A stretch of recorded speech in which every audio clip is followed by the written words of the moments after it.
Bonjour à toutes et à tous, c'est Chloé. Je voulais vous parler aujourd'hui de la mission de vie en fait, et de mon expérience euh, par rapport à cette quête de sens. Parce que bon, moi voilà, c'est un sujet en fait qui me tient à cœur, qui me passionne même en fait, parce que j'ai toujours été à la recherche de sens. Je crois qu'on l'est tous, hein, plus ou moins, mais c'est vrai que c'est quelque chose qui a toujours été très fort chez moi. Et si j'ai été en dépression très longtemps, c'est parce que justement, en fait, je ne trouvais pas de sens. Et, euh, et c'était en train de me tuer, en fait, vraiment.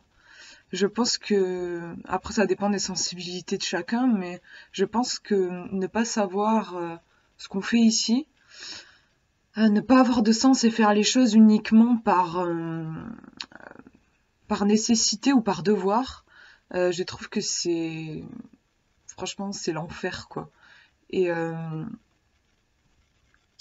et voilà, du coup, moi, j'ai beaucoup travaillé sur cette question et je voulais vous faire part de mon expérience. Alors, c'est mon expérience, hein, puis j'ai pas fini le chemin. Je pense que la mission de vie, c'est, on n'est jamais vraiment arrivé en fait.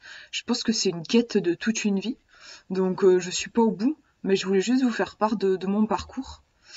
Moi, en fait, j'ai commencé vraiment à chercher ce que je voulais faire, ce que je voulais donner au monde, donc quand j'étais en dépression.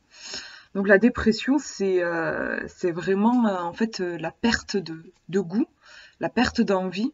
Et j'en étais arrivée au point où en fait je savais même plus, enfin je n'avais plus de désir en fait, c'est propre à la dépression. J'avais plus aucune envie. Donc c'est vous dire d'où je suis partie quoi. Euh, mais bon, j'ai dû accepter, c'était comme ça, j'avais pas d'autre choix. Et j'ai commencé donc à partir de cette absence j'ai l'impression de cette absence de vie. Pourtant, j'étais en vie, mais je n'avais plus d'envie. Et j'ai essayé de partir de là. Donc, c'était des tout petits pas. Par exemple, je me disais, pour vous donner des exemples, j'étais à un moment dans un train et je me suis dit de quoi tu as envie là et ma petite envie du moment c'est que j'avais envie de poser ma main sur la comment on appelle ça, la vitre du train. C'est pour vous dire, on est loin de la mission de vie, quoi. En fait, je pense qu'il faut pas vouloir. Je pense que c'est illusoire, en fait, d'ouvrir un bouquin, par exemple, de développement perso qui va vous parler de mission de vie et de croire qu'à la fin de votre lecture, vous allez pouvoir écrire une belle phrase qui résume votre mission de vie. Honnêtement, moi, j'y crois pas. Je pense que c'est un chemin qui est long et qu'il faut accepter, en fait, de partir de rien. Donc moi, ma boussole, en fait, c'est le désir. Je pense que ce qui nous guide vers notre mission, c'est notre cœur. Notre cœur, c'est ce qui nous fait vibrer. Donc en fait, plutôt que de chercher de grandes idées sur qu'est-ce que je voudrais apporter dans la vie, en fait, moi, ce que j'ai fait, c'est que je me suis branchée sur ce que j'avais envie. Et au début, mes désirs, c'était aussi minuscule que j'ai envie de poser la main sur la vitre du train. Après, ça a évolué en fait. Petit à petit, j'ai réapprivoisé, je crois, mon cœur. Je me suis approchée de mon cœur petit à petit. J'avais tellement l'habitude en fait de ne pas l'écouter, de le faire taire, que je n'entendais plus sa voix, même en le voulant. Donc ça a été long. C'est passé de j'ai envie de toucher la vitre du train à j'ai envie d'un thé. Déjà, il m'a fallu beaucoup de temps pour arriver quelque chose de cet ordre-là. Et en fait, j'ai avancé comme ça. Alors, ça a été très long, il a fallu des années. J'ai déménagé, je suis partie de chez mes parents, j'ai aménagé dans ce petit appart. Et c'était l'horreur parce que tout changeait. Et le truc, c'est que j'avais aucune envie, grosse envie, j'en avais toujours pas. Je savais pas quoi faire, voilà, c'était super compliqué. Et ce que je me suis mise à faire, qui m'a beaucoup aidée, c'est en fait j'ai créé des tableaux je sais plus comment ça s'appelle, c'est pas des tableaux de vision en fait, c'était des dossiers, je sais plus comment j'avais appelé ça, des dossiers de plaisir, d'inspiration.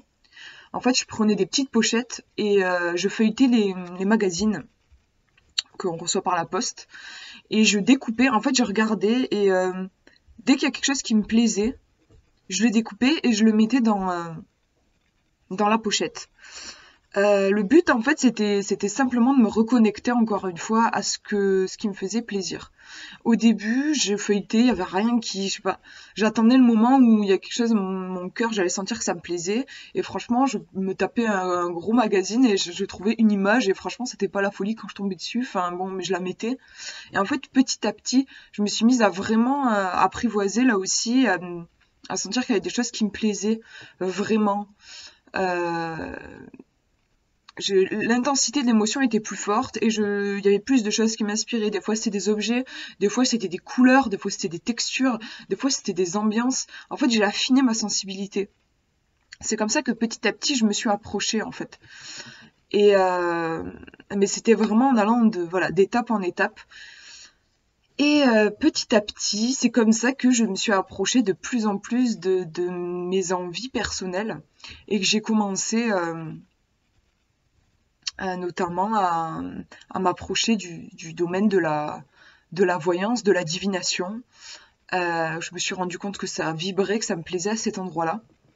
Et mais bon, là, j'ai fait un gros bond dans le temps, hein, parce que voilà, je vous dis, il a fallu quand même beaucoup de temps pour.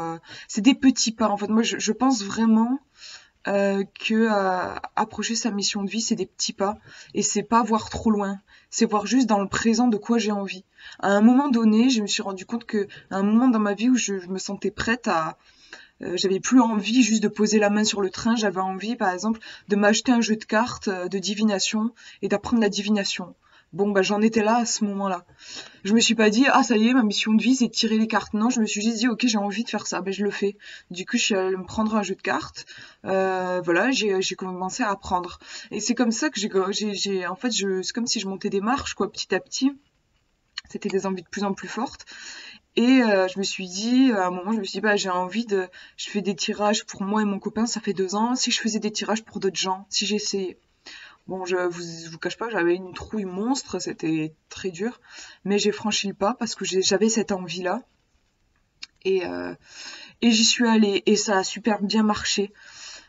Et en fait, maintenant j'ai des désirs plus grands. Maintenant, déjà j'ai créé mon site là de voyance. Enfin, c'est parti de tout petit en fait. Et ça y est, maintenant j'ai créé mon site de voyance, donc je je propose des consultations. Et j'envisage aussi de travailler au niveau de la créativité, de faire des groupes de créativité. Vous voyez, en fait, je me rapproche.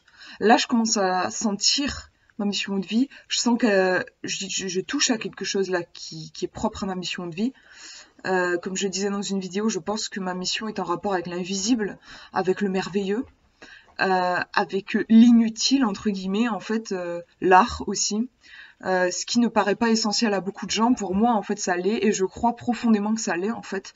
Moi perso c'est ce qui m'a redonné le goût à la vie, c'est les petits détails, les beautés en fait.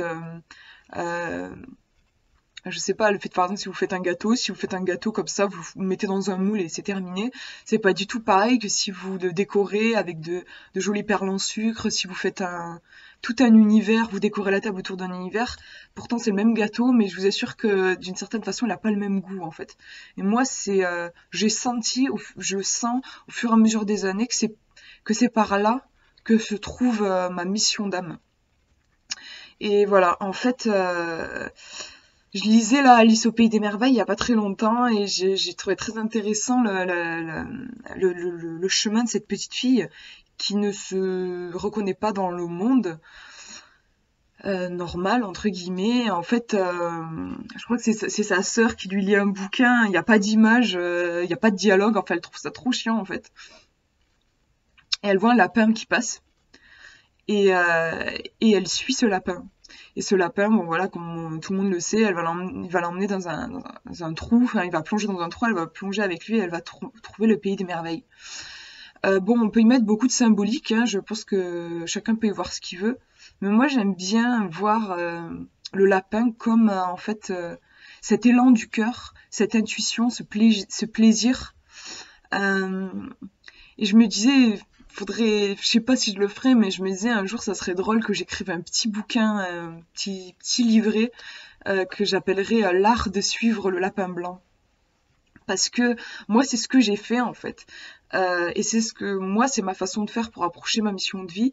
C'est-à-dire que le lapin blanc, en gros, c'est voilà, c'est votre désir, votre élan du cœur, et votre seul rôle, votre seul travail, c'est de le suivre. C'est pas de savoir où il va vous emmener. Alice, elle savait pas où ça allait l'emmener, mais c'est simplement de le suivre. Et déjà, c'est un boulot parce que des fois, il va super vite et vous avez du mal à le suivre. Des fois, il peut se cacher. Des fois, il peut même prendre l'apparence de quelque chose d'autre. Des fois, vous n'êtes pas sûr que c'est un lapin blanc. Aussi, c'est difficile parfois de faire la différence entre un véritable élan du cœur et ce que les autres voudraient pour vous. C'est déjà un vrai challenge. Et en fait, j'ai ce sentiment-là. C'est que notre seul travail, c'est de suivre ce petit lapin blanc qui va finir par nous emmener dans notre propre pays des merveilles, en fait. Notre, un endroit qui nous est propre et qui va parler dans une langue qu'on est les seuls à pouvoir comprendre, en fait. Moi, en tout cas, ça a été mon expérience.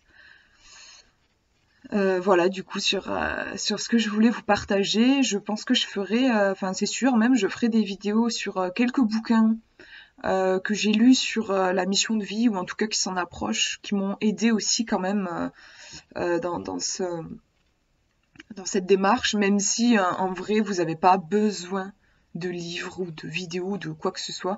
Vous avez besoin que de votre cœur. Après, si vous sentez que vous avez envie d'avoir de l'aide, moi c'était mon cas, voilà. Allez-y, moi je vous présenterai ce qui m'a aidé. Mais c'est super important, je pense, de suivre son propre chemin avant tout, quoi. Et je vous fais de gros bisous et je vous dis à une prochaine.